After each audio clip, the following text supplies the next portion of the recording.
সবাইকে সুন্দর করে বসানোর জন্য আপনাদের অনুরোধ করা হচ্ছে। ছাত্র দলের ইউনিয়নের কৃতি সন্তান আলহাজ শহীদুল ইসলাম শহীদ ভাই, যে সকল মুরব্বীরা আমাদের মাঝে উপস্থিত একটু না না অন্য তোলাম না চেয়ারগুলো আছে ওখানে চলে যান।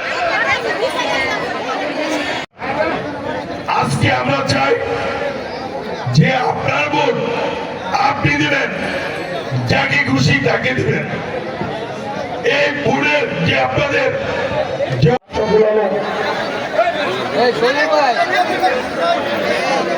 জনাব মীর তুফানুল হোসেন জোস ভাই, আজকে আপনারা একটু ধৈর্য